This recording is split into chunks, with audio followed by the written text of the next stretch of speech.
কালকে দুপুর 1টার সময় কাজে আসছি। তো কাজে থেকে যাইতে যাইতে আপনার আজকে বিকাল 4টা বাজে কাজে থেকে বাসায় ফিরছি। কাজে থেকে বাসায় ফেরার পরে মোবাইলটা হাতে নিয়ে ফেসবুকে ঢুকে দেখি ওসমান হাদি ভাইকে গুলি করা হয়েছে, উনি মৃত্যুশয্যায়।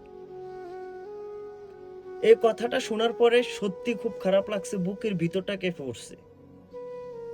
আমি হাদি ভাইকে পার্সোনাল ভাবে চিনি না, জুলাই আন্দোলনের পরে থেকে মনে করেন ওনাকে সোশ্যাল মিডিয়াতে চিনি, ওনার কথাবার্তাগুলো শুনি, ওনার কথাবার্তাগুলো আমাকে সত্যি খুব মুগ্ধ করে।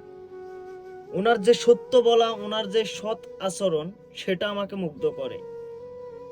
একজন হাদিকে জন্ম নিতে হলে বহু পুণ্য করতে হয়।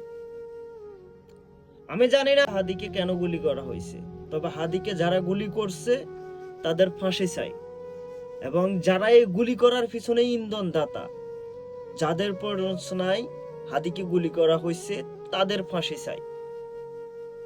জুলাই আন্দোলনের সময় আমি বাংলাদেশে ছিলাম। জুলাই আন্দোলনের পরে আমার ছুটি শেষে আমি প্রবাসে ফিরে আসি। এরপরে ধীরে ধীরে হাদিকে ফেসবুক সোশ্যাল মিডিয়াতে মনে করেন পরিচিত মুখ হিসাবে চিনি। তো ওনার যে কথা বলার ধরন, ওনার যে সৎ আচরণ, ওনার যে সত্য বলার অ্যাবিলিটি, সেটা আমাকে সত্যি খুব মুগ্ধ করে। তখন থেকে আমি ওনার ফ্যান।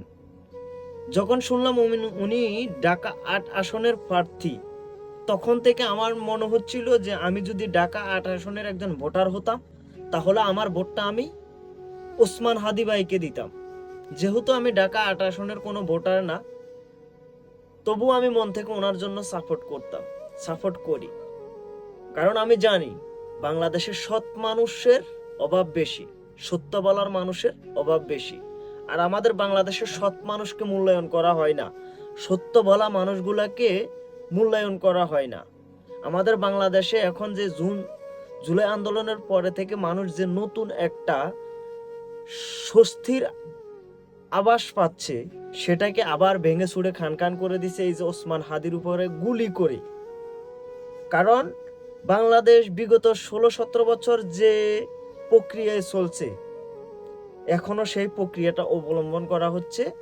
এই যে হাদিদের মতো সৎ বলা এবং সত্য বলা সৎ মানুষগুলোর উপরে হামলা করে এই বাংলাদেশ কখনো সৎ মানুষের মূল্যায়ন করবে না, সত্য বলা মানুষের মূল্যায়ন করবে না। যে হাদি কোনো প্রোটোকল ছাড়া মানুষের কাছে গিয়ে সাধারণ মানুষের কাছে ভোট চাই, আমরা দেখছি, আমার বুঝ হওয়ার পরে থেকে দেখছি এমপি মন্ত্রীরা ভোট চাওয়ার জন্য সাথে প্রোটোকল নিয়ে যায়, জোরদার সিকিউরিটি নিয়ে যায়। কিন্তু এই হাদি আমি কখনো দেখি নাই তার সোশ্যাল মিডিয়ার অ্যাক্টিভিটিস, এবং সে ভোট চাইতে গেছে, যারা ভিডিও করছে তার সাথে বড় জোর 4-5 জন মানুষ ছিল, তাও অতি সাধারণভাবে তারা ছিল। তো এই হাদির উপরে গুলি করার তীব্র নিন্দা জানায়, এবং যারা গুলি করছে তাকে ফাঁসির মঞ্চে দেখতে চাই, এবং যার প্ররোচনায় হাদির উপরে গুলি করা হয়েছে তাকেও ফাঁসির মঞ্চে দেখতে চাই। আর কিচ্ছু বলার নাই। হাদির জন্য এখন মন থেকে দোয়া রইল, আল্লাহ যেন ওকে সুস্থ করে দেন। যদি হাদি সুস্থ হয়, তাহলে হাদি আবার নতুন ভাবে গর্জে উঠবে, এটা আমাদের আশা। তো সবাই হাদির জন্য দোয়া করবেন, আল্লাহ তাআলা যেন হাদিকে সুস্থ করে দেন, হাদি যেন সুস্থ হয়ে আবার ফিরতে পারেন নতুন গর্জন নিয়ে। ধন্যবাদ সবাইকে।